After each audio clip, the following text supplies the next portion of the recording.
2020 has been an astonishing period for new indie games, although with hundreds of them coming out each month, it's impossible to keep on top of everything worth playing. Welcome to Get Indie Gaming, and to our personal top 10 underrated indie games from 2020, our hidden gems and unsung heroes we believe so far haven't gotten the attention they deserve. And so at number 10, let's begin with Carto, which came out towards the end of October on PCs and consoles. This delightfully innovative puzzle game sees you play as Carto, who in somewhat unfortunate circumstances has been separated from her grandmother, who finds herself alone, initially at least, on an island seemingly in the middle of nowhere. As you set off to find your grandmother, you soon discover sections of the island's map are all about the place. With these pieces, you're able to splice them together and join sections of the world, and in so doing, define how the overall map and arrangement of the island looks. Now, it's this mechanic of map organisation and reorganisation that's the central part of the puzzling. As you play, you meet numerous people, and it's up to you to help them with their problems, issues, wants and needs, with it genuinely being a cathartic experience. And while the puzzles in themselves are not that difficult, what makes Carto so enjoyable is the overall story and attention to detail the writers are given the characters and their associated backstories. Carto is undoubtedly different, and it uses the map-altering mechanic with a finesse, and while at times it is easy to overthink the riddles you face here, it is one of the most fun and easygoing puzzlers of the year almost gone. Up next, and at number 9, The Supper launched in late January and comes from Octavi Navarro, who many of you will recognise as the pixel artist from such game as Thimbleweed Park. Now, it's a super short game and comes in at under 30 or so minutes of playtime, and yet within it we have a devastatingly witty and thought-provoking look into some of the darkest reaches of what people are capable of. As it's so short, too much detail would spoil the game's surprises and overall storylines, and yet when they come, the payoffs are supremely rewarding. And hey, did we mention The Supper is also free? Well, that perhaps should seal the deal, and like all of the games in this countdown, you can find a link to its Steam page down in the description. Up next, and at number 8, and somewhat controversially, we have Prodeus, which came out in early access in October.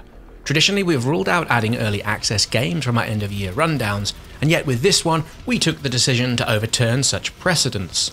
Given how it looks, you could well be forgiven in thinking we've gone back a few years and generations, with this looking so obviously and quite deliciously old school with what it's doing. And what it does is so gosh darn visceral. It's supremely fast and wonderfully so in your face, with its reimagined first-person shooter experiences with modern rendering methods and techniques.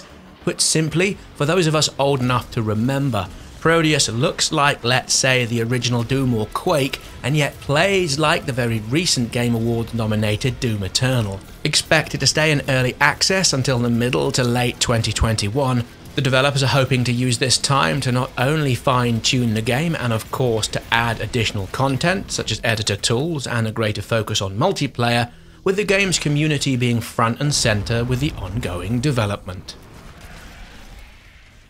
At number 7, and on paper, something we didn't think we'd enjoy so much, Hypercharged Unboxed is a mix and mashup of tower defense game, a first-person shooter, and well, it's like the movie franchise that is Toy Story. Now essentially, this kinda cute and cuddly tribute to the Call of Duty Zombies subgame sees you do battle against wave upon wave of bad-tempered toys.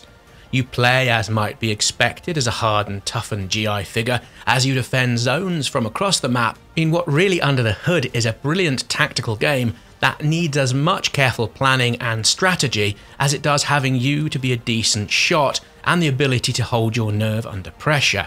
For everything thrown at us in 2020, Hypercharge Unboxed is silly and yet captivatingly charming, with it available via PC and the Nintendo Switch, with perhaps other platforms to follow over the course of next year.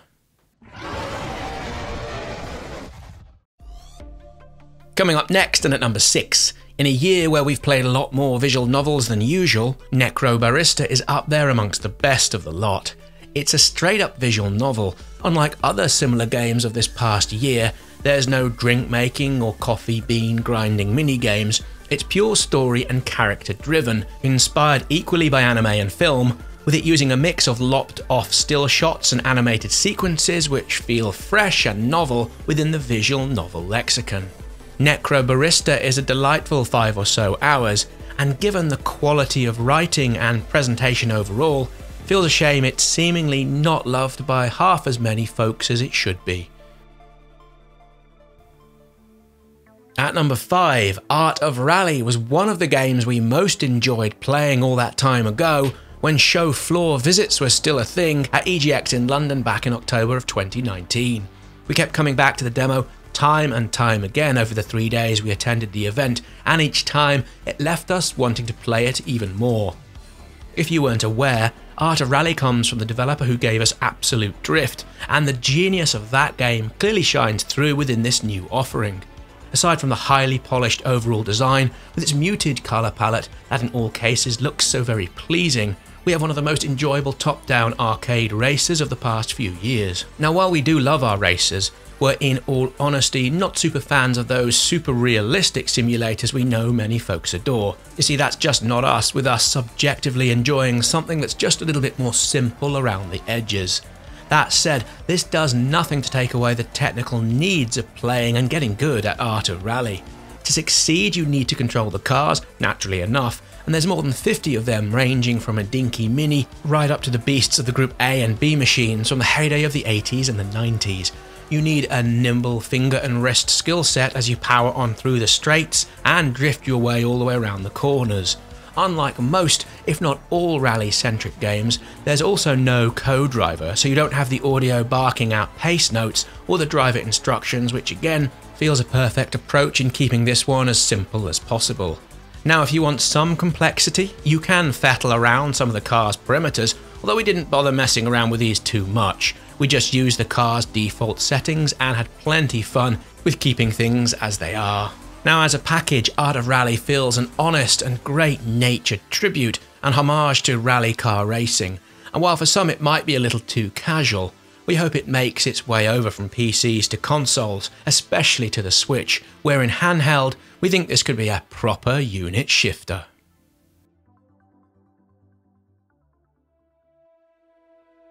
At number 4, and from the middle of the summer, There Is No Game Wrong Dimension is a really clever proposition. From the get-go, it positions itself as anything but a game, with it having a rather wonderful narrator that insists upon this over and over. What follows is also alongside Lair of the Clockwork God in some of the funnest video game writing of the year. It's gag after gag, with the game sending up genre after genre with parody after parody of some of the best and well-known video game tropes, one after the other.